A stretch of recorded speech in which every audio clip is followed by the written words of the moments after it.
Jepun merupakan negara pertama yang aku pergi di luar Malaysia.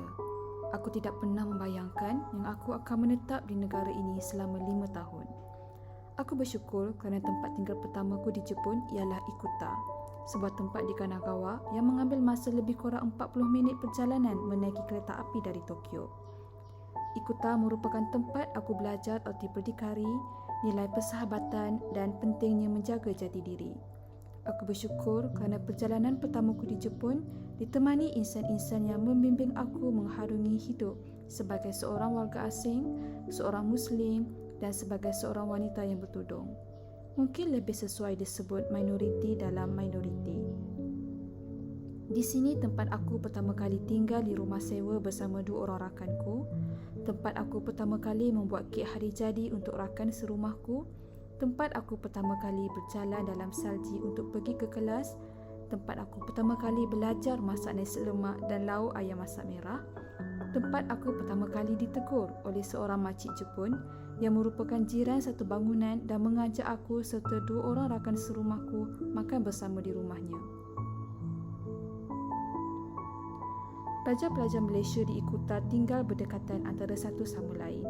Hampir setiap hari dalam aplikasi Line, kami akan mengajar antara satu sama lain untuk pergi ke universiti bersama-sama, makan tengah hari di kafeteria bersama-sama, membeli minuman dan makanan di Pasaraya OK bersama-sama, bercerita mengenai roti yang paling sedap dijual di Pasaraya OK. Aku akui roti kegemaranku ialah roti yang dijual di Pasaraya OK. Meja makan di rumah sewaku dulu tidak pernah kosong dan sentiasa diisi dengan roti tersebut.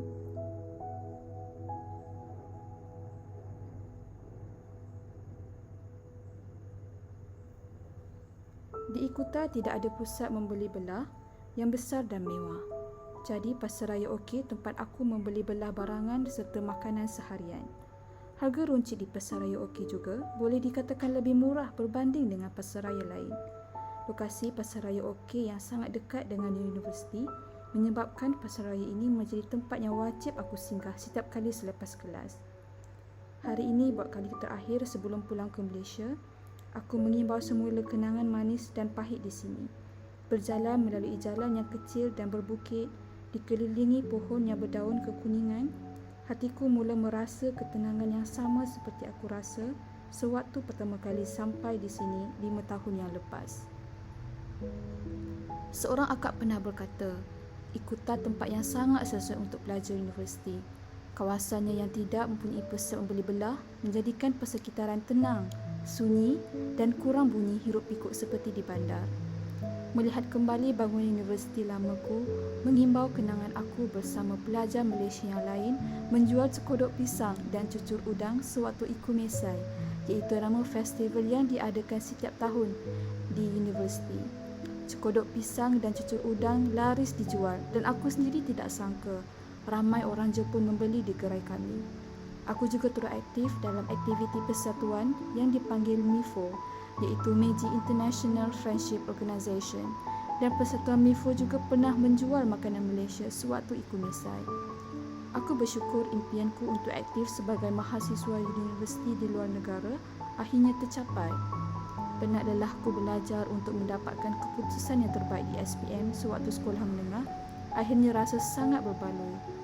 Secara jujurnya, aku tidak pernah ada perancangan untuk melanjutkan pelajaran di Jepun, tetapi perancangan Allah itu sangat baik. Setiap langkah yang aku ambil selepas SPM sehingga pertama kali menjejakkan kaki di negara samurai ini, diiringi dengan banyak pengajaran yang aku tidak akan dapat di dalam mana-mana buku teks di atas dunia ini. Aku keluar daripada ruang selesa jauh dari keluarga tercinta, belajar bahasa baru yang jauh beza dari bahasa ibunda dan mengharungi saat suka duka yang memaksa hati untuk berlapang dada.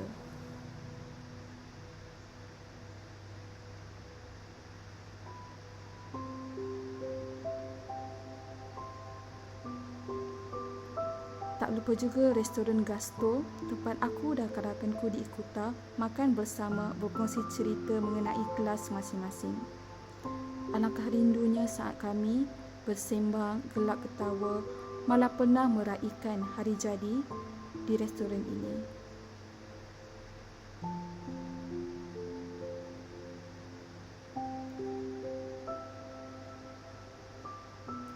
Terima kasih atas segalanya, walaupun hanya sementara.